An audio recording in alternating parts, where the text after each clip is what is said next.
So it has become a recent trend to build low wattage valve amplifiers because you simply don't need all that much anymore. If you value the existence of your eardrums and or your walls, you will never turn up a 50, let alone a 100-watt amp at home. In the practice room, it depends on the availability of space. If you only have a little space to work with, using a stronger amp through a smaller cabinet might be a good idea. But if you can make use of a 4x12 cab, an amplifier of 20 to 30 watts will usually be easily sufficient.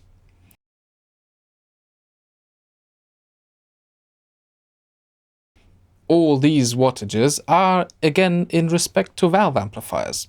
Solid-state amps seem to generally generate less loudness at the same rating, because for some reason, I guess. But what about live playing? Ideally, you want to be earth-shatteringly loud, right? Well, there was a time when your amp would double as your PA system. Back then, the louder your amp, the better the audience could hear you, and therefore guitar amplifiers would be built in higher and higher wattage ratings to suit the advent of bigger and bigger live shows. That is why, still today, you see live shows with dozens of 4x12 cabinets behind the musicians. However, today most, if not all of those, are just dummies. The cabinets that actually have anything to do with what the audience hears are sometimes even behind the stage, facing back. This is because audio engineers have discovered both microphones and sophisticated PA systems. In a daring move, they combined the use of both of those, delivering more clarity in live sound than was previously possible. A modern line array, one of those banana-ish speaker towers, emits sound highly directionally. This means that any listener that it at least vaguely points at will hear more direct sound, while reflections, aka reverb, will be minimized. Guitar cabinets, on the other hand, have not been constructed to be nearly as directional. Additionally, guitar cabinets are usually placed on the floor behind the band, while line arrays are put in front of the stage, usually hung from above. This means that the sound of a guitar cab gets mixed with reflections from the stage floor basically immediately. And depending on the size of the stage, it has to travel a good 10 meters or so more than the waves out of a line array. This is why nowadays basically all venues mic up one guitar cab per guitar player and play that sound through the PA system, and thus guitar players are asked to turn down their amp. It's conducive to a better sound for the audience, and I hope that's what it's ultimately about, even for guitar players. Knowing this, it only makes sense to look into smaller amplifiers. They are cheaper, easier to carry, cheaper to run, allow for more variation in cabinets,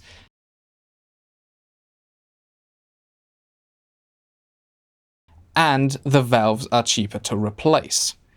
And they will sound better because there are actually situations in which you can turn them up, which is where most valve amplifiers sound their best. After this very short excursion into the world of why guitar players are stuck in the 80s at best, it's time to move on to what it says in the video title. One of my favorite features of this preamp is that it actually includes a small power amp. 2 channels of 1.5 watts to be exact. On my 1x12 cab at home, I never turn up the volume beyond 50%. I mostly stay below 25%. And for use in a practice room or live, you can plug it into a strong power amp, many of which are available cheaply second-hand. Time to conduct a small physical tour. The front features an input which bridges the rear input when connected. There are 2 independent channels with their own gains, volumes, and equalizers. The EQs differ in that the lead channel has a 4-band version, which I've never seen on any other amplifier, and the clean channel forgoes this 4th band in favor of a bright switch. These 4 switches for contour, which is a mid boost, low gain versus high gain, channel switching, and bypassing the preamp are all accessible by foot switch. Next to the power switch, there's a headphone jack, which is driven by aforementioned small power amp. It features a frequency compensation, which is supposed to act as a cab simulation, but it sucks. You can turn it off with a little switch in the back, which you should. And if you do, this is where you can hook up a guitar cabinet. Tiny warning here, use a stereo plug. Mono plugs will bridge the 2 channels of the power amp and possibly damage it. On the rear, you will find a power inlet, 2 TRS foot switch connectors, the aforementioned switch to turn off the frequency compensation forever and never look back and keep it switch off, next to 2 connectors that always feature it. Those should be ignored. Besides those, you will find the line outputs to hook up to a power amp or an actually good speaker simulation. The line level knob functions as a signal boost. 0 decibels does not mean silence, it means the signal gets neither boosted nor cut. Next, you will find the stereo effects returns. Yes, mono send and stereo return, it's slightly dumb. And the rear instrument input, which gets muted if the front one is used.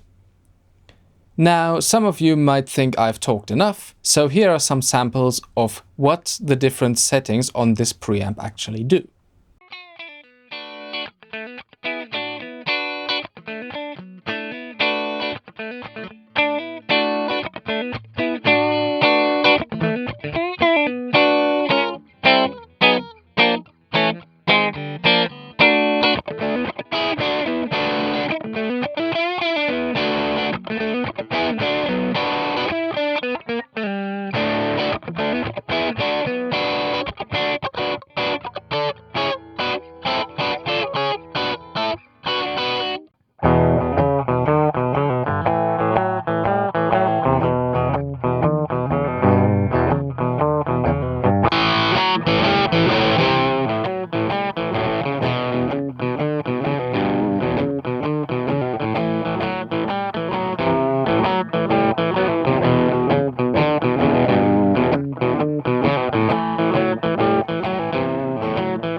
To give you an idea of this amp's flexibility, we'll go from a nice sparkly clean sound to a warm crunch, then a classic lead tone and finally a more heavy metal sound, only by using the foot switch accessible settings and pickup switching.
At home, it's not really a problem if you have to turn a knob or two to get your sound, but tweaking your sound live during the set is akin to a cardinal sin.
Now, in terms of sound, we are missing a few things here.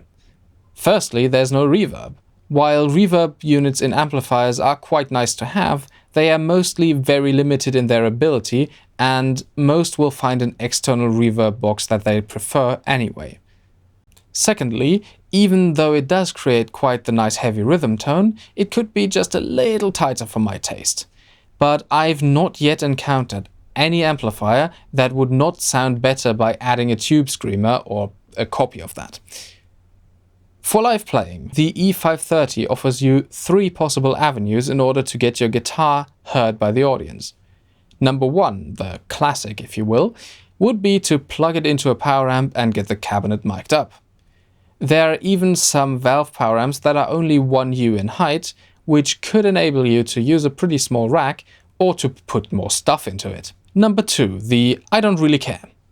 This amp comes with frequency compensated line outputs, and they are intended to deliver a signal that's equalized to sound like it was sent through a cabinet. Sadly, this didn't turn out so well, and I recommend against using these outputs.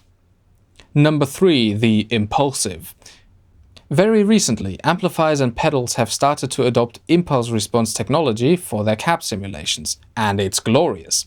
Here's a quick comparison between an impulse response from 2 notes and the frequency compensated output.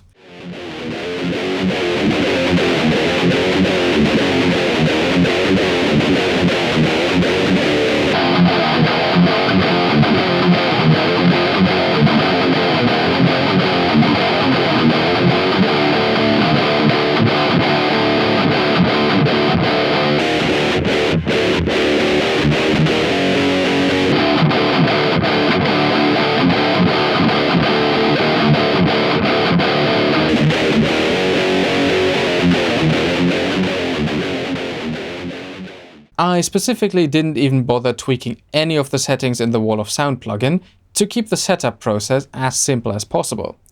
Just hooking up a cable to the frequency compensated out is still easier, of course, but the results are just in a different league. Let's get to the elephant in the room, The E530 is rack mountable.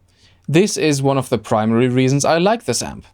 The number of steps required from turning off your amp, putting it into a safe box, transporting it, unboxing it and engaging it again is significantly reduced because you can pre-wire your rack. Being able to quickly set up your gear is critical for live shows. The faster you are, the more you get to play. If you're using a regular amp case, you will have to disconnect everything from your amp before closing the lid. This is a huge waste of time. With a rack amp, you can just throw a multi-effects unit in there and connect that to a foot switch with literally only one cable. Another alternative to a rack amp would be to stash a regular amplifier in one of these cases. Only problem is, they are huge and heavy. You won't carry one of those by yourself. So for the fastest and lightest way to safely transport and set up a fully featured valve amplifiers, racks are probably your best bet. I know that there are combo amps and they are pretty convenient. And if you're happy with yours, that's great. But those limit your choice in cabinet to 1, maybe 2. And if you dare to want to use an effects loop, you will quickly have a lot of cables to hook up every time you set up your amp again, which doesn't really speak for convenience. There are only a few real complaints I have about the E530. First of all, it hums acoustically. So it's not something that comes out of the speaker, it comes out of the chassis of the device. This really isn't all that loud though, so it won't bother you in a live or band practice situation, but at home it has the potential to become slightly annoying. Secondly, the frequency compensated outputs, if you haven't guessed by now, they really don't sound that good. There is no way to get around this. And for some reason, this unit emits a weird noise out of the headphone jack and therefore my cap when I turn it off. And the effects loop is mono to stereo. That means that if you only have mono effects, which are very common, they will only apply to one of the sides. And so you will need something that splits your signal into stereo, which is also very common, but it's an additional consideration to be made. A simple mono to stereo switch in the back would be able to circumvent this. If you only have a mono effects loop, this mono to stereo nonsense might be inconvenient. A simple Y splitter could solve it, but it could also just be built in from the get-go for basically no money. Lastly on my list of nitpicks, the rack mounts are non-removable. So it will always have these protruding bits which, if you don't want to stash it in a rack, are neither pretty nor functional. The sharp corners don't really help the case much either. Many rack devices these days have removable rack mounts for desktop operation. This one does not. It's therefore not as direct a replacement for a traditional amp head as I would ideally like it to be. And a fully featured 1.5 watt valve amp head is still not really a thing. But altogether, I was so happy with mine that I built a live rack for it, but I then missed it at home so much and I bought another one. It delivers good to great tones for all kinds of styles, ready at the tip of your feet by a cheap, standard foot switch, and if you need more versatility, you won't get around using effects in almost any scenario. In its price segment, it's pretty hard to beat. Okay, fertig.